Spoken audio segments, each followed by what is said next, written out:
Imelda and Jonathan, congratulations to the two of you on this series. Huge fan of The Crown, and I thought your performances as Queen Elizabeth II and Prince Philip were absolutely brilliant. So congratulations to the both of you, first of all. Thank you. Thank you. Well, that's the end of the interview. That's the end of it. That's Thanks it. very much. Goodbye. That's it. Good seeing you guys.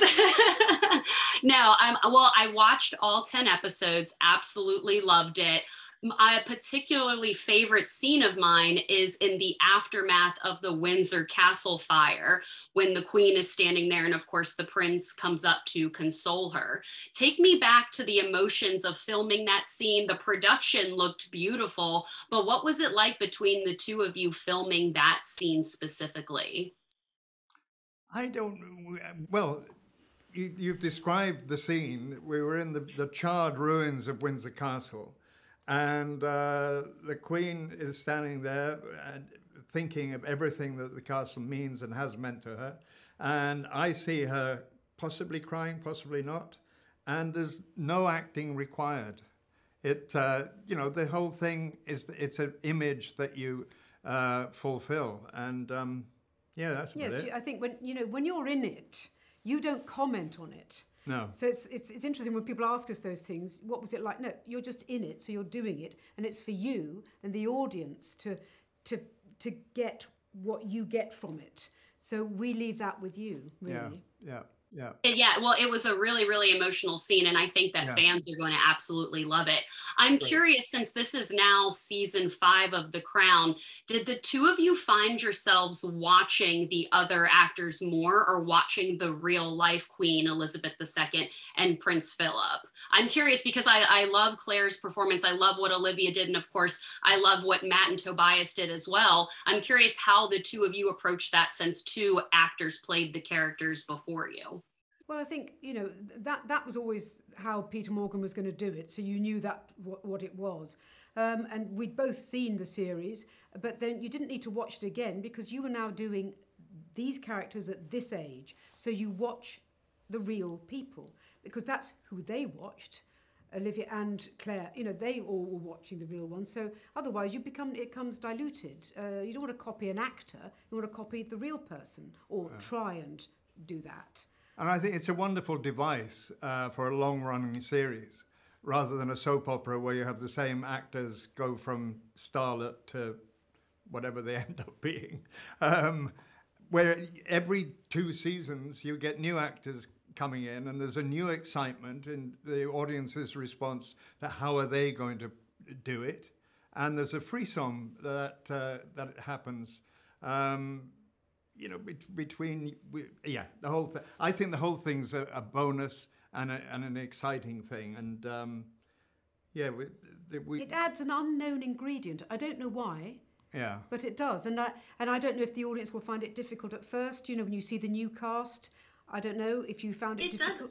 Yeah, I love it. I've always loved that Peter prepared it like this, like you said. Mm-hmm. Yeah. So Absolutely. It's an ingredient we don't understand, but we rather like. Yeah. Yes. Well, last question for you. I was just talking to Leslie and Imelda. She said that you guys go way back and are great friends. I love the scene between the Queen and Princess Margaret when Margaret is crying to her about not being able to marry Peter. And she said the two of you just really enjoyed and loved playing that scene together. What was a favorite behind the scenes moment with Leslie and with Jonathan? What was a favorite behind the scenes moment of working together? No, I don't do behind the scenes moment information. We can't tell you. No, that's common in my view. For God's sake. Backstage, no.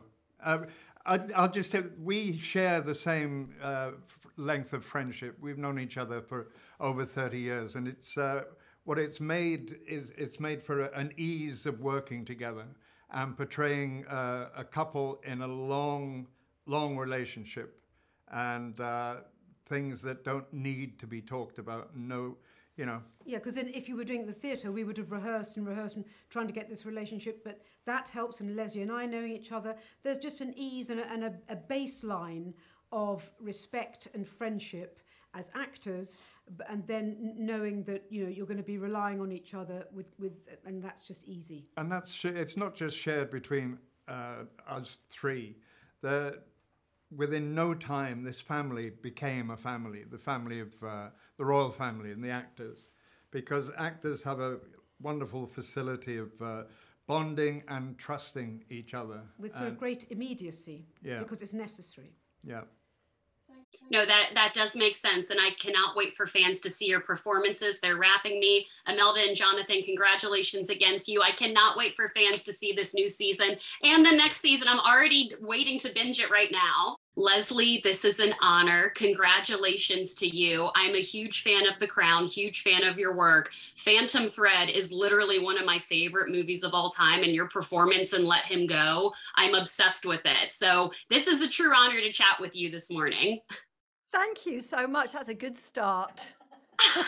I'm glad. Yes. Okay. So I watched the entire season, absolutely loved it. Loved your portrayal as Princess Margaret.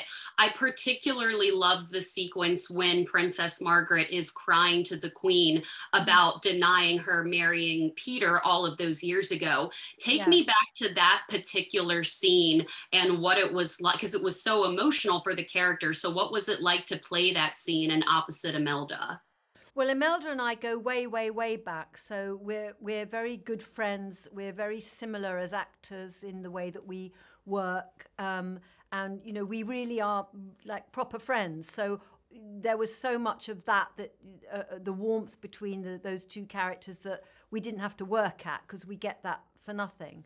Yeah, I mean, that was one of the scenes that I was most looking forward to playing, because it's so well written, and it shows a side of these two sisters who have been so incredibly close all their lives. But, you know, we, the public, get to see that public side of them, and what The Crown can do so brilliantly and particularly is take us into those family dramas, if you like, what happens when the cameras aren't rolling, as it were, you know, what they're thinking and feeling. And, you know, they've got a lot of unfinished business, these two women.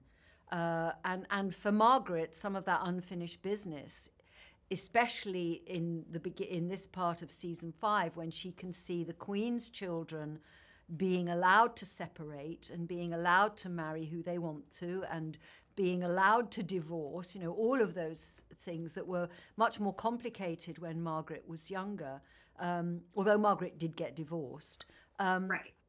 It's almost like this argument between them has been welling up for decades, and then here it is, this kind of emotional explosion, and yeah, it's one of the great scenes, I think, that I've ever had to play. But it really, the two of us couldn't wait to play it. I think it's going to be one of the fan favorite scenes of the entire series. It was an incredible scene. And yes. I'm wearing a fur coat. I mean, what more could a girl want? I know, exactly. So really, I'm a fur coat kind of a woman. It's just not allowed to wear them anymore. I know, but she definitely was. Yeah. So I am a huge fan of the series, and when I was watching season 5 here, it kind of got me thinking, for all of the actors this time around, did you feel like you watched a lot of Vanessa and Helena to kind of mimic anything that they did, or did you feel like you kind of really just focused on researching Princess Margaret and watching those videos? I'm just curious how often you kind of put Vanessa and Helena into your performance. I think you're right in saying that you go from the source, which is Margaret. But it's not without its influence, because those two actresses are so formidable and just brought so much to the verve and the intoxication of Margaret. You know, they were quite wonderful performances. So, of course, I watched those and rewatched them. But it wasn't about mimicking them, because it can't be, because that's not my job. I'm not a mimic. I'm very good at getting to the heart of a character and what they're thinking and feeling, and then displaying that. And that's what the gig is of acting. So more than what mimicking them, it was absolutely about researching Margaret, and then in a way letting that research all be forgotten, let it wash away, and trust that it's got in there somewhere, and then looking at the page what Peter's written and bringing that to life, which is when it then becomes more like a regular job, really, a regular part, as opposed to somebody famous. You have to put the fact that, you know, these characters are all globally famous to the back of your mind, because, as I say, it's not an impersonation. No, oh no, definitely. And you always get to the heart of these characters. Last question, really quick, because they are wrapping me. A lot of the characters you've played have thrived in these amazing costumes. It's a huge part of so many roles you've taken. What is your favorite costume you wore of Princess Margaret's? Oh, when she floats around her apartment in nothing but a caftan all day with a cigarette in a holder and a glass of whiskey. I mean, it's my kind of day. Yes, yes, I love that. I love those scenes so much. Lesley, I'm going to up my at-home style because of Margaret. I just slob around in something, you know, but no, I'm going to up my game. I'm going to look glamorous even when nothing's happening except the bins are being collected. Yes, sweatshirts and sweatpants. No, I have to up my loungewear game too because of Margaret. Yeah. Lesley, thank you so much for your time today. This was so much fun, and I hope you have a wonderful rest of your day. Thank you. You too.